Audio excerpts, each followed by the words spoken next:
Hello, everyone, and today we will be starting out with talking about Guyver. Kyo Shoku Soko Guyver, 1989. Called that because there is more than one Guyver. There is a second season of this, um, but also they made an adaptation way back in 1986, and it was apparently terrible. Also, the manga is long as hell because, of course, it is. That's how these things work. It's 32 volumes, and it didn't finish until 2016, which is crazy. Um, very long, but yeah, this adaptation is 12 episodes. Which is fair enough. Like that's not that bad. But yeah, and but this plot wise, it's actually pretty interesting.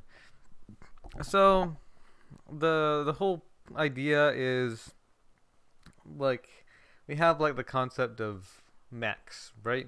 You just have like a giant robot. Someone sits in the pilot seat, controls it. Then you have the idea of a biomech, something like in Evangelion, where you have this giant creature that can be controlled by someone sitting in the pilot seat and just kind of controlling it, and it's still alive and it's conscious. And when the person jumps out of the pilot seat, it just kind of regains control over itself.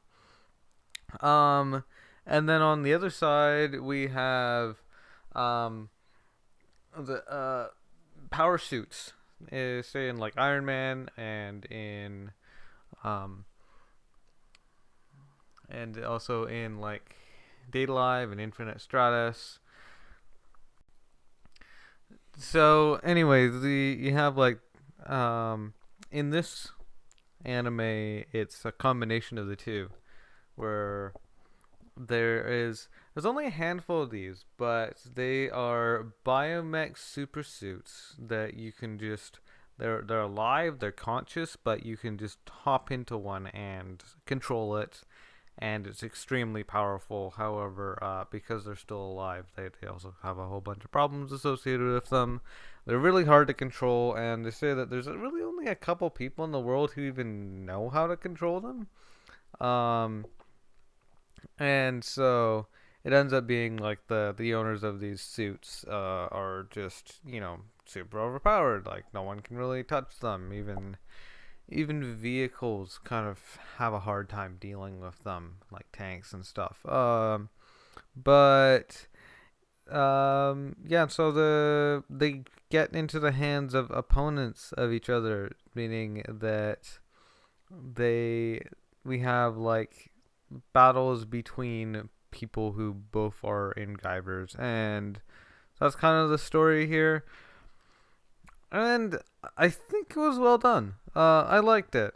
Like, I'm not one for Max much, and I know my analyst doesn't even say this is a Mac. It kind of is. But anyway, like it's not really the genre that I'm usually into, but I think it was well done, and I enjoyed it a lot more than I expected to. So I'd say if you enjoy like mechs or 80s OVAs or just like kind of crazy stuff happening, I think it's worth a watch. It also has like a decent amount of action if you're into that. Um, Action was like fairly well animated for the 80s, I think. And but yeah, it's if you're looking for an 80s OVA, I'd say it's worth a shot. Um, and after that, I watched High School Girl Extra Stage. It's just more of High School Girl in it. I don't know. It's all right. Can't really remember what else it covered, but yeah, I don't know. High School Girl is just I liked it, but it's not amazing. Irodorimidori. So the thing with Irodorimidori is I watched the music videos, like there was like 40 of them. There are more. It's just that there's only 40 on my anime list, so that's all I bothered watching. Cause like, why am I gonna watch more of it if I can't even add it to my list? That's literally the only reason I was watching this. But that's because I watched so many of these music videos. That's why I was interested in this TV short of it. But it is very short. Like it's only 8 episodes, 3 minutes each, and it makes sense that it's an idol anime because it's music. But so these girls, we don't really get much info on anyone, and there's not really much of a story that happens. I, I wish they made it longer. Like even the music videos as a whole are actually a lot longer than the TV anime, which is silly. Like that shouldn't happen. Um, I'm sure there are a lot of music videos, but it doesn't take that much to make a TV anime longer than a bunch of music videos. Like I really did think, oh yeah, like the TV anime is just gonna dwarf them like the music videos, and then it ends up being shorter than them. It was only 24 minutes, and the music videos are, well, the ones on Mal are 80 minutes in total, or maybe 90. It might be about 90. But yeah, the girls are cute. They definitely are. There's like, what was it, 5 of them, and the kind of main girl is the brown haired girl, and she just kind of, she's dumb, and so she wants to set up a band because there is a contest where if you do the best in this kind of like battle of the bands, then you get like extra points on your report card. You know, it's just you do better in school if you have done this band thing, and so she's really into it. Her friends with the blonde hair, what was her name again? Aliciana. She's like foreign. I can't remember what country she was from, but um, yeah, she's meant to be European. That's why she's blonde. And she's really good at school, and so she doesn't really need to worry about that, about the score thing. But she just kind of gets dragged into it anyway by her friend because she is good at piano, or oh, the guitar. I think it was guitar. But yeah, all of them, do their idle things. Um, the the one with the black twin tails who kind of looks like Nika Izawa is no, not Nika Izawa. Azusa. I mean, she does look like Nico as well, but it's funny. Like this reminds me a lot of Kaon, but yeah, like the girl who looks like Azusa has like the opposite personality of Azusa. She just wants to go to the music club to like eat snacks and chill and drink tea and stuff. Whereas the girl, the other girls are more invested in the project. Um, and then there's the blue-haired one who's like the kind of um, reserved girl, kind of a kudere kind of thing to her. But yeah, they're all cute. But I really do wish that we just had more time with them. That we just, yeah, it's just kind of another one of these anime that just suffers from not being long enough. Sort of like the, what was it, Sora Iro Utility. That one was also just like, man, it should have been longer. Um, After that, and I did try to subtitle Irodorimidori, but I only got one episode in, and then someone else took over, and so I just didn't bother. This one, Hairpin Double, I actually did translate fully, although not actually translate. I kind of just like said whatever I felt like, because of course that's what I do. But yeah, they're all cute. They're all very cute. And we have like a whole bunch of different girls here. that all have different roles, but like it's set up as a sort of like magical girl anime. So like you have like the girl with like this kind of like lavender hair who's our reporter, and she kind of just like talks about the races and stuff. Oh yeah, this is a it's kind of a racing anime, but then it's also Magical Girl, and it's I don't know. They have idols for like 2 frames as well, like without any real reason. Like the idols don't add anything whatsoever to the anime, but they just kind of threw in some idols because why not? There's also the light brown haired girl. I believe she's a lesbian. She definitely acts like it. But yeah, I mean they're all very cute. But yeah, the it's racing, and then one guy does things that the main cast doesn't want, and then they turn become magical girls, and then things. Yeah, I'm not gonna spoil it, but yeah, it's like it's such a weird plot. Like, I don't know why someone thought, oh yeah, that we're gonna make a 5 minute anime. It's literally gonna be over in 5 minutes. What plot do you want? It's like, we're gonna make it about racing, but then also like none of the characters are actually racing. That they're magical girls. Like, we don't get to meet any of the racers.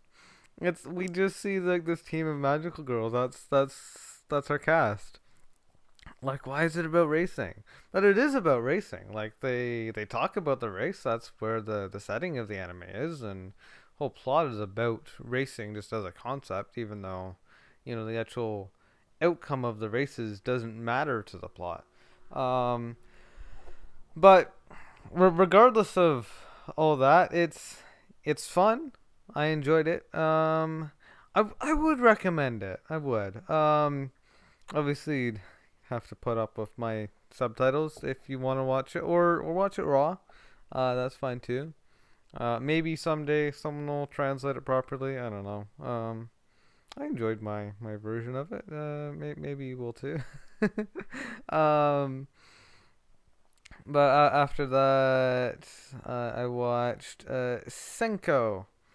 And this is just a music video. Was it Bang Dream? It was Bang Dream. And it's Eve. Eve wrote the song. Um, which is cool. Like, it's a collaboration between Eve and Bang Dream. Very very neat. Bang Dream is great. I mean, Bang Dream is kind of hit or miss, but Bang Dream is a franchise I do enjoy, and they make a lot of great music videos. So it's cool to have them collaborate with Eve, because Eve is really good at making music videos. Um, After that, I watched Saiki Kuso no um Pitchfork. Nah, I really don't know how to pronounce that like pitchfork thing, or maybe it's like the little like stand for Hanukkah, or it's like the trident, um, like the I guess the trident weapon. Oh, it's Sai. Oh, that makes sense. It's like Sai San. Yeah. Um, but yeah, so that's a Greek letter.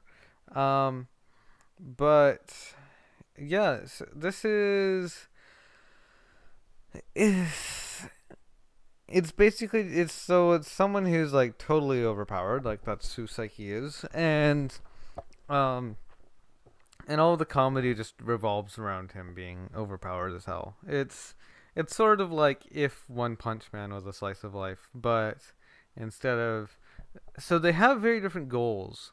Um, so Saitama, um, his goal is to find an opponent worthy of his strength. That every opponent he's ever had, he just kind of kills them in one punch, and calls it a day, gets on with his life. Um, Whereas Saiki is the opposite. Like, he could very easily defeat enemies in one punch, but he just doesn't feel like it. That's just not who he is. In fact, he doesn't even want people to know that he can do that.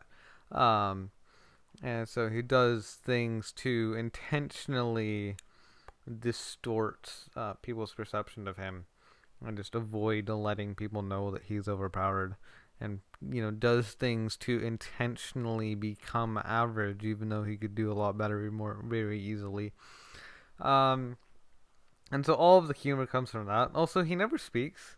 Like, we hear his voice, but he just telepathizes with people. He just kind of imports his speech into their brains. That's how he communicates, which is unique. Definitely never seen that in anime before.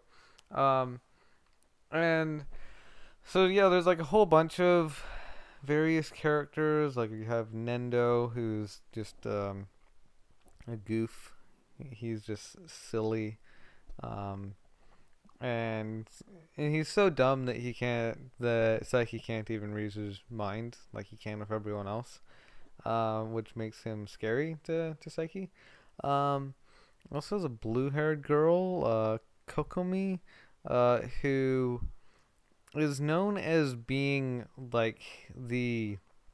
She calls herself the perfect girl, um, and like aesthetically, she is, and on the outside, like she makes herself out to be this absolutely perfect, beautiful girl, um, and but on the inside, she is like the most arrogant person you can imagine. Um, and Saiki isn't really a fan of that. He doesn't like arrogant girls. Um, and but like, she really likes him, but and she knows that everyone else likes her. But Saiki doesn't, because he knows exactly what she's thinking. Like, if he didn't know, then he would probably just fall. She might just fall for her. But he knows that she isn't very nice inside. That she is very self-centered, very arrogant, and he's not into that. But he doesn't just down. He doesn't want to just turn her down. Like, one thing that would hurt her feelings, but also she wouldn't, knowing who she is, she probably wouldn't even accept it. She might think she's just being a tsundere. um, so he just kind of has to, like, passively just kind of blow her off. But yeah, that's that's kind of just like, yes, the daily life of someone who is extremely powerful and has just any power imaginable. In fact, it's like he's so powerful that it becomes a weakness. That there's like a lot of times where he isn't able to do something because he would accidentally do something else because he's way too powerful. So he can't really control his own power. So I guess that's that actually has like not gonna like directly compare this to My Hero Academia, but that is a similarity between them. That like the main character can't really control their own powers, even like they're extremely powerful, but they actually have a hard time controlling it. So that's interesting. Yeah, I liked it. It was good comedy. Uh, like, it is only comedy, and some of the jokes are just like a little too forced. Um, all of the characters stay in character, so it's not like um, what was it? Kakushi Goto, where sometimes they just kind of switch personalities on the drop of a hat just to make a stupid joke work. Like, these characters all do stay true to who they are the whole way through. Um, but some of the jokes just aren't very good. Um, most of them are. Most of the jokes are pretty pretty good. Also because it's such short episodes, it's like have a 5 minute episode, and maybe that one wasn't very good, but then there's another episode, maybe that one's better. So because of like that kind of fast pace, it works out pretty well, even though it's not always amazing. Um, it also kind of compares to like Gintama, where you have just a ridiculous amount of episodes, but a lot of them just aren't very funny. But there's a lot of comedy in Gintama. It's just that sometimes it's not. You have to search for it a little. Whereas this, it's very rapid fire. There's lots of comedy. So yeah, it's pretty good. Would recommend. After that, I watched Brand New Pastel Road, and it's a Bang Dream music video, and it is adorable. It's just like so fluffy. They all look so cute. Yeah, they're pastel. They're like chibis. That has like this very kind of like subdued, like just cute palettes, and I think if you just like cuteness, just want something cute, I'd recommend it. Very cute. It's not really much more than cute though. It's like 4 minutes of just distilled cuteness. So yeah, I'd recommend it if you want that. Um, yeah. I guess if you liked Bang Dream, might as well. After that, I watched I Wanna. And this is Aqua's music video, and this is actually like really good. I very much enjoyed this this music video. it's it's also like cute, and what is it the actual um the art style in I Wanna looks very nice. Yeah, just it looks like glossy, like, and yeah, just like shiny. It looks very pretty. Um, you can definitely. Actually, I'm not really sure if it's like hands drawn or like computer animated. It's probably computer animated, but it's not like 3D CGI or anything, and it's definitely also not just like a slideshow. Because sometimes you'll have like music videos where it's just like you have like a tile that's just kind of like floating across the screen. This definitely isn't done by sprites. It's like actually properly animated, and it looks beautiful. Also just Aqua in general looks beautiful. Like she's just gorgeous. She has like this beautiful purple hair with like the blue highlights in it. She's so cute. Yeah, I would recommend, especially if you're a fan of Hololive. If you're not, even if you're not, if you're a fan of music videos, like anime music videos, definitely give it a shot, even if you don't watch Hololive. Um, After that, I watched Kaiso Resha. And this is another Aqua one. And it was also cute, but this one's more, yeah, like pastel, like matte. But it's also cute. I definitely also enjoyed it. It was very nice. Um, wasn't as good as I Wanna, I don't think, but it was still very cute, and I would recommend it. After that, I watched Kubikiri Cycle Auro Savant to Zare Goto Tsukai. And it's another collaboration between Shaft and Nishio Ishin. Just like Monogatari, as well as the, was it Tante Bishonen or whatever. But this one is it's like a mystery. It's a closed room murder mystery, which means that they're all just in a room together, and there's a murderer around, and like someone got killed, and they have to figure out who it is because it's clearly one of them because no one else could get in or out. And so that's the plot. The main girl is very cute, and that was kind of part of what drew me into it. I see like this girl with like this really long blue hair. It's very pretty, and it's like, oh, this looks fun. And it's by Nishio Ishin from Shaft. Like that sounds fun. Um, it has a good score on Mal too. Not as high as um, not as high as Monogatari, but still higher than Bishonen Tante. So that kind of gives you an idea of how good it might be. But and I really wanted to like it, but I just didn't. I didn't like it. It's just kind of boring.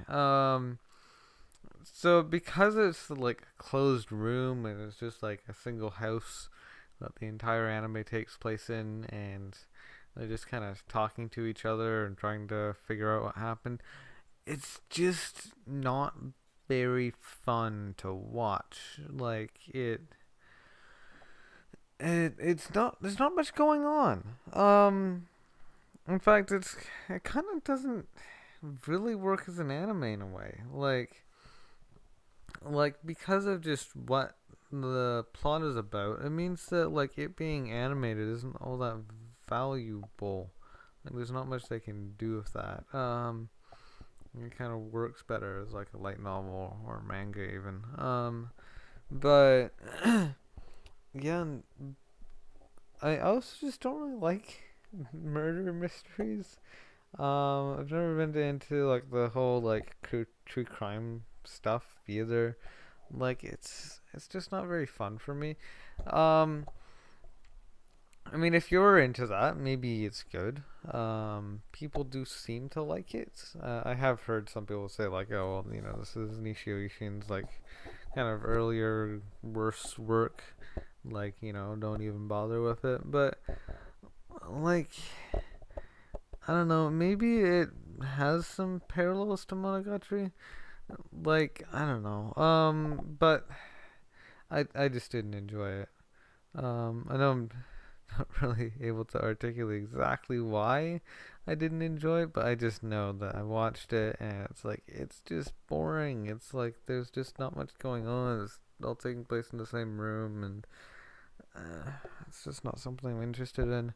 Um, yeah, I'm not saying it's a bad anime. It's just that it's not for me.